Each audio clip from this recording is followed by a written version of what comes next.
Bismillahirrahmanirrahim. Assalamualaikum warahmatullahi wabarakatuh. Selamat datang kembali bersama kami di channel Azril Hidayat. Teman-teman sekalian, Bapak Ibu Guru, dalam kesempatan yang baik ini kami sampaikan informasi terkait dengan pelaksanaan P3K Guru di tahun 2022.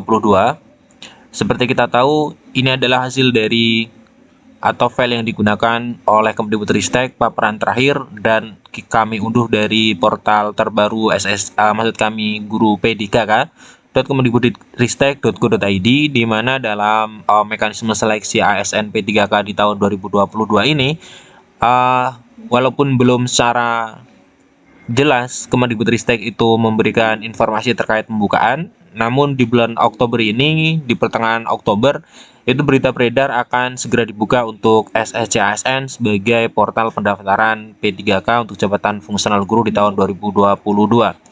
Nah, Bapak Ibu Guru sekalian, dalam paparan yang telah dilakukan oleh Kemdikbudristek secara terang-terangan, secara jelas itu meminta kepada guru, Bapak Ibu Guru semuanya yang ingin mengikuti seleksi P3K tahun ini, terutama bagi guru yang sudah lolos BG, karena guru lolos BG itu merupakan prioritas yang ingin diselesaikan pertama kali. Jadi penempatan guru yang lulus passing grade ini adalah prioritas pertama, mekanisme pertama langsung penempatan. Maka bagi guru-guru yang sudah passing grade baik THK 2, guru honorer sekolah negeri, lulusan PPG, guru swasta yang sudah mengikuti P3K tahun 2021 diminta secara jelas oleh Bapak Andika dalam hal itu yang mewakili Kemdikbudristek untuk memverifikasi dua hal ini sebelum nanti portal SSCASN dibuka secara resmi oleh Panselnas. Nah, data apa tersebut? Dan ini data yang sangat penting karena ini yang menentukan nasib Bapak Ibu Guru. Namun sebelum kita masuk di pembahasan, silakan bagi teman-teman yang baru saja menemukan channel kami, subscribe dan jangan lupa nyalakan lonceng notifikasinya. Terima kasih. Jadi data yang harus diverifikasi, data yang harus oleh Bapak Ibu Guru persiapkan, terutama untuk penempatan guru yang lolos PG, itu ada dua hal. Dua hal penting di sini adalah yang diminta oleh Pak Andika adalah kesesuaian antara NIK yang ada di Dukcapil, kemudian NIK yang ada dalam Dapodik. Nah, NIK yang ada di Dukcapil itu harus sinkron, harus sama dengan NIK yang ada di Dapodik. Karena nanti untuk login di SSC ASN BKN itu nanti menggunakan NIK.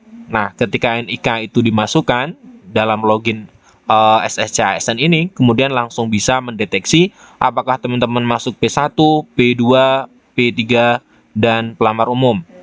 Selain itu, teman-teman bisa lihat poin kedua yang sangat penting dalam hal ini adalah kesesuaian antara linearitas ijazah. Ini ya, memperhatikan linearitas S1 atau kualifikasi pendidikan, yaitu ijazah, kemudian atau sertifikasinya, kemudian dengan formasi mata pelajaran. Ini nantinya akan muncul dalam SE ya, SE surat edaran tentang linearitas kualifikasi pendidikan dan ijazah dengan formasi. Ini nantinya bakalan dirilis oleh Kemdikbudristek. Nah, jadi teman-teman bisa mengecek di aplikasi Info GTK, di mana di Info GTK teman-teman bisa lihat kualifikasi S1 atau D4. Ini teman-teman bisa mengeceknya, kemudian pastikan bahwa ijazah teman-teman memang sesuai dengan data yang ada di Verval ijazah aplikasi Info GTK. Nah, ini adalah dua hal yang menjadi dasar dari Kemdikbudristek memetakan apakah teman-teman masuk P1, P2, P3 ataukah P4. Ini sesuai dengan NIK yang sudah sinkron tentunya, kemudian dengan kualifikasi pendidikan atau ijazah, sertifikat pendidik dengan mata pelajaran atau formasi yang ada.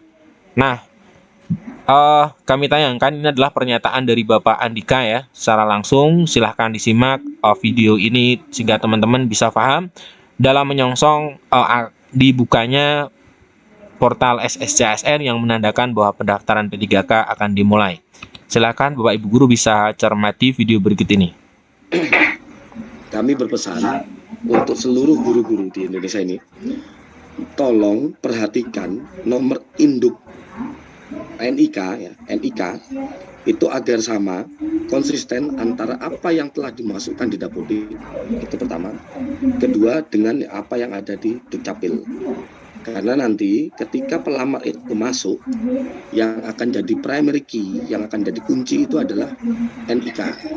Jika NIK itu di Dapodik dengan Dukcapil tidak sama, maka pelamar tidak dapat mungkin untuk melanjutkan ke form berikutnya, ke sesi berikutnya. Ini kami berpesan betul pada seluruh calon pelamar. Perhatikan NIK yang ada di Dapodik dan yang ada di Dukcapil. Itu satu. Yang kedua, minta tolong untuk diverifikasi kembali pemberkasan kualifikasi ijazah S1-nya melalui link di aplikasi Info GTK. Sudah, dengan adanya kode-kode NIK yang sudah sinkron tersebut, nanti sistem secara otomatis akan membedakan individu mana yang masuk ke P1, individu mana yang masuk ke P2 sebagai K2, individu mana yang masuk ke P3. Ini yang bisa dilakukan dengan mekanisme observasi, penilaian observasi. Lalu individu mana yang akan masuk ke pelamar umum. Ini yang individu-individu yang belum mencapai 3 tahun di Dapodik, atau individu baru yang telah memiliki sertifikat pendidik melalui jalur PPG Percepatan. Selanjutnya untuk mekanisme yang pertama ini. Nah, itu teman-teman ya, langsung dari Pak Andika ya, beliau adalah di Kemendikbudristek. Jadi teman-teman bisa mengindahkan permintaan beliau karena itu memang untuk teman-teman secara pribadi.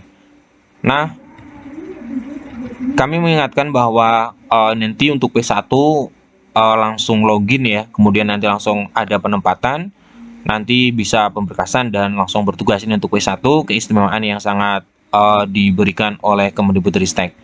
Nah, teman-teman sekalian, itu dua data yang harus segera teman-teman urus, segera teman-teman cross check kembali, verifikasi secara mandiri atau bisa melalui admin Dapodik ya. Kalau Info GTK tentunya teman-teman bisa login menggunakan akun pribadi masing-masing untuk bisa mengecek kesesuaian antara data-data tersebut. Pastikan NIK dan serta ijazah atau S1 atau D4 itu harus sesuai dengan apa yang ada di Info GTK, dengan real apa yang dimiliki oleh guru-guru sekalian. Ini teman-teman informasi terbarunya yang kami sampaikan, dan hal ini menjadi hal yang sangat wajib yang harus dilakukan oleh teman-teman sehingga nanti teman-teman bisa langsung mengikuti seleksi P3K di tahun 2022 yang jika kita lihat dari rencana jadwal seleksi yang ada di sini ya, itu akan ada di bulan Oktober. Ini teman-teman ya, seleksi administrasi, pengumuman lowongan ini di bulan, pengumuman hasil seleksi di bulan Oktober. Nah, jadi bersiap, ini sudah bulan Oktober, silahkan segera mungkin teman-teman untuk memverifikasi dua data tersebut. Terima kasih telah menyimak, semoga ini bermanfaat karena ini sangat penting teman-teman. Silahkan teman-teman tidak lanjuti, semoga nanti diberikan kelancaran dan lulus ya, bisa menempati formasi. Lebih-lebih jika teman-teman bisa masuk di sekolah induk atau sekolah teman-teman mengajar. Sekian, terima kasih. Kami akhiri. Assalamualaikum warahmatullahi wabarakatuh.